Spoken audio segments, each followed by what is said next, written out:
नमस्कार, मैं हूं आपके साथ में भूपेंद्र सिंह और आप रिपब्लिक सागर मीडिया के साथ में हैं। मध्य प्रदेश में इस वक्त 2023 का विधानसभा चुनाव कंप्लीट हो चुका है। इस वक्त हम बात करेंगे मध्य प्रदेश के बुंदेलखंड के सबसे चर्चित सागर जिले की। सागर जिले में 8 विधानसभा सीट हैं। 2018 के विधानसभा चुनाव में मध्य प्रदेश में कांग्रेस की सरकार बनी थी।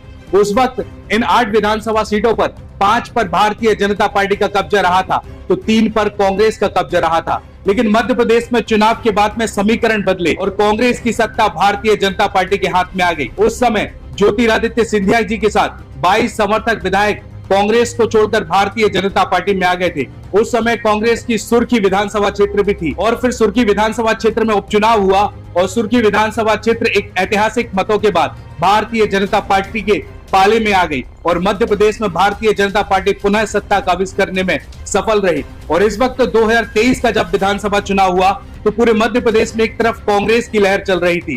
कई बोल रहे थे कि कांटे की टक्कर है, कांटे की टक्कर है। लेकिन जनता ने जो लाडली बहना योजना का मैजिक देखा और इस चुनावी मंथन में लाडली बहना का जो vote bank Bharatiya Janata party की तरफ गया, बहुत ही आश्चर्यचकित रहा और मध्य प्रदेश में भारतीय जनता पार्टी ने प्रचंड बहुमतों से मध्य प्रदेश में अपनी सत्ता काबिज करने में कामयाब रही। और सागर जिले की 8 विधानसभा सीटों में से 7 पर भारतीय जनता पार्टी सफल रही, तो 1 पर यानी कि बीना विधानसभा क्षेत्र पर कांग्रेस विजय रही। इस वक्त हमारे साथ में मौजूद है सागर जिला के जिला अध्यक्ष गौरव सिरोठिया जी। तो सर, बहुत बहुत स्वागत है आपका हमारे इस चैनल। धन्यवाद।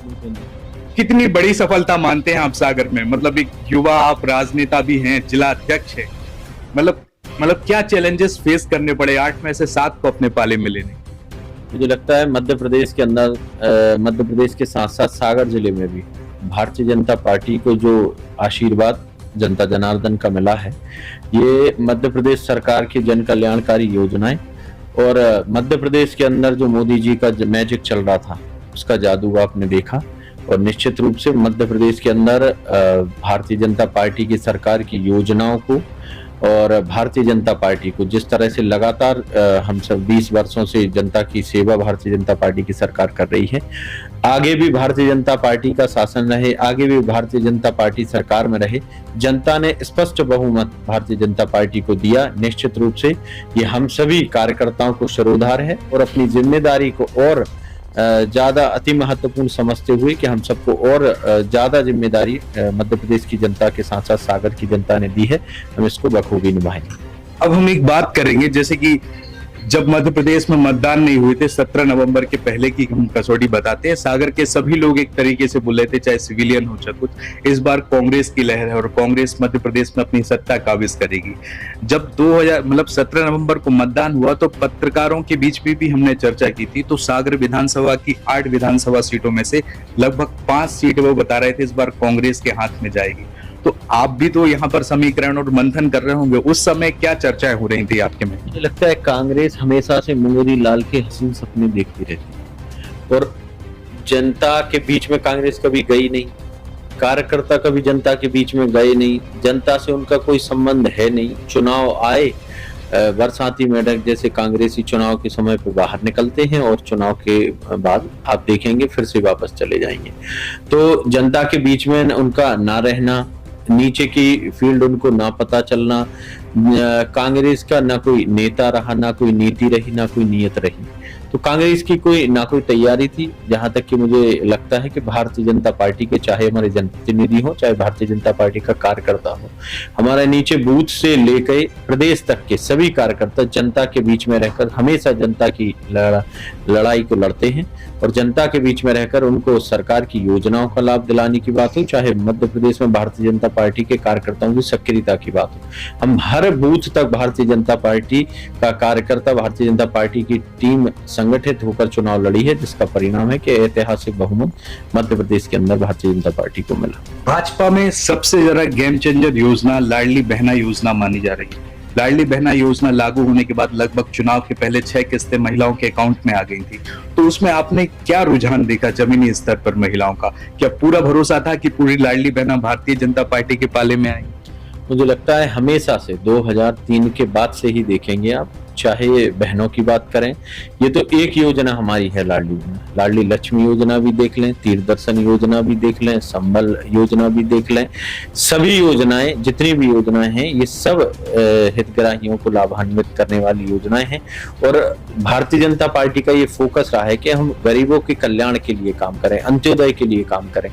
तो हमारी जो भी योजना होती है, सरकार की जो भी योजना होती है, वो जन कल्याणकारी, उन शोषित, वंचित, पीड़ितों के लिए बनती है जो समाज में बहुत पिछड़े हैं, उनके उत्थान के लिए काम करती है भारतीय जनता पार्टी की सरकार। जहां तक लाडली बहना का योजना का सवाल है, मुझे लगता है कि ये सभी योजनाएं, जितनी भी जन कल्याणकारी योजना है, इन सबको आशीर्वाद भारतीय जनता पार्टी की सरकार को मध्य प्रदेश की जनता के सामने महिलाओं ने भी दिया, युवाओं ने भी दिया, किसानों ने भी दिया, तब जाकर ये ऐतिहासिक बहुमत आज मध्य प्रदेश के अंदर आया। जब 30 नवंबर को मध्य प्रदेश मतलब 5 विधानसभाओं के 5 राज्यों के एग्जिट पोल आए थे, तो मध्य प्रदेश में चाणक्य का एग्जिट पोल 151 पे जा रहा था। वहीं एबीपी का C4 का एग्जिट पोल यहाँ मध्य प्रदेश में कांग्रेस की सरकार बता रहे थे, लेकिन कांटे की टक्कर बता रहे थे, कहीं ना कहीं ये सब चीजें होंगी। लेकिन जब नतीजा मतलब एग्जिट पोल नतीजों में कन्वर्ट हुए, तो उसमें तो कांग्रेस का सुपड़ा ही साफ हो गया। कई लोग बोल रहे थे कि टक्कर है, लेकिन एक तरफा चुनाव मिला। अब कांग्रेस के भविष्य को देखते हुए आप क्या बोल रहे हैं कि मध्य प्रदेश में अब कांग्रेस की स्थिति कैसी लग रही है? ये तो कांग्रेस अपनी समीक्षा करे, क्या भविष्य है उनका। भविष्य इसलिए भी नहीं है कि लगातार 25 वर्षों से जिसको जनता नकार रही हो, उसको अपना आकलन स्वयं करना चाहिए कि आखिर हमने जनता के लिए कुछ किया नहीं। और इतने सालों तक जब राज किया तो उन्होंने केवल शोषण मध्य प्रदेश की और देश की जनता का किया है, सभी समाज वर्गों का शोषण किया है। केवल जनता को आपस में लड़ाते हुए, केवल राज करते हुए कांग्रेस का शासन रहा है, इसको जनता ने नकारा। अब सागर जिले की हम बात करें, सागर जिले में तो भारतीय जनता पार्टी की सरकार बननी ही, मुख्यमंत्री कोई भी बने भविष्य में निश्चित होगा। लेकिन सागर विधानसभा की तस्वीर आप किस तरीके से देख लेंगे? किन मुद्दों को लेकर आप चुनाव लड़े और क्या परिवर्तन चाहते हैं अब आप सागर में? परिवर्तन की बात तो मुझे लगता है कि कहीं नहीं है, लेकिन जो विकास सागर के साथ साथ पूरे जिले में हुए हैं, ऐतिहासिक हैं। आज से हम 20 वर्ष पहले का सागर और सागर जिला देखेंगे आप, तो बहुत परिवर्तन हुए हैं। भारतीय जनता पार्टी की सरकार में हमारे सभी जनप्रतिनिधियों ने, हमारे सभी मंत्री, सभी विधायक, सभी सांसद, सबने जिस तरह से जनता के बीच में जाकर और जो विकास का मॉडल हमने सागर जिले में तैयार किया, उसी का परिणाम है कि हम 8 में से 7 विधानसभाएं जीते। अब एक प्रश्न पूछना चाहिए, नहीं पूछना चाहिए? एपीजे अब्दुल कलाम बोलते हैं, When you read unsuccess story, you will get ideas to get success. बिना विधानसभा क्षेत्र में भारतीय जनता पार्टी की असफलता रही, क्या कारण आप देख रहे हैं और मतलब किन चुनौतियों को फेस करना? कहीं ना कहीं मुझे लगता है कि वहां पर हमारे भारतीय जनता पार्टी के सभी कार्यकर्ताओं ने बहुत मेहनत की थी। क्या कारण रहे, हम लोगों ने कल उसकी बैठक भी रखी है, एक बार समीक्षा भी करेंगे, कहाँ हमारी कमी रही, उन सबको दूर करेंगे। और मैं तो ये पहले दिन से कहता था कि 8 की 8 विधानसभा भारतीय जनता पार्टी जीतेगी। बहुत कम मार्जिन से हम वहां पराजय हुए हैं, लेकिन ठीक है, एक जनता ने जो निर्णय दिया हम उसको शिरोधार्य भी करेंगे। लेकिन इसके साथ साथ मैं भारतीय जनता पार्टी के सभी कार्यकर्ताओं को बधाई दूंगा, उन्होंने जो परिश्रम किया उसके लिए धन्यवाद ज्ञापित करूंगा। और आगे हम उस सीट को कैसे जीतेंगे, इसके लिए हम रणनीति बनाएंगे। इस चैनल के माध्यम से जनता को कुछ मैसेज देना चाहते हैं कि जब भारतीय जनता पार्टी की सरकार बनी है, मतलब फिर से विश्वास जताया है भाजपा पर, जनता ने फिर से विश्वास जताया है, तो अब किस तरीके से काम करेगी भारतीय जनता पार्टी जनता के हित में? मैं सबसे पहले तो सागर जिले की जनता जनार्दन का बहुत बहुत धन्यवाद ज्ञापित करूंगा कि सागर जिले में एक ऐतिहासिक परिणाम भारतीय जनता पार्टी के पक्ष में जो दिए, उसके लिए मैं सागर जिले की जनता जनार्दन का बहुत बहुत धन्यवाद ज्ञापित करता हूं।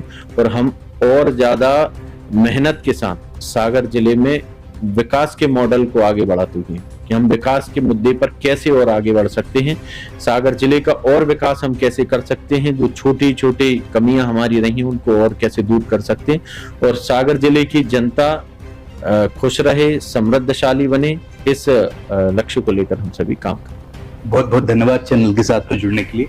जैसा कि आपने देखा कि अभी हमारे साथ में थे भाजपा के जिला अध्यक्ष गौरव सरोटिया जी।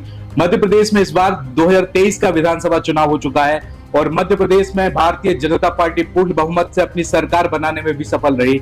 अब देखते हैं जो भारतीय जनता पार्टी की सरकार बनी, इस बार मुख्यमंत्री का चेहरा कौन होगा, शिवराज सिंह चौहान होंगे या चेहरा बदलता है, लेकिन इस बार भारतीय जनता पार्टी जनता को विश्वास में रहकर अपनी जनहितैषी योजनाओं का क्रियान्वयन किस तरीके से करेगी, ये तो आने वाला भविष्य ही तय करेगा। फिलहाल इस एपिसोड में इतना ही। मैं भूपेंद्र सिंह रिपब्लिक सागर मीडिया की ओर से आप सभी से विदा लेता हूं। जय हिंद, जय भारत।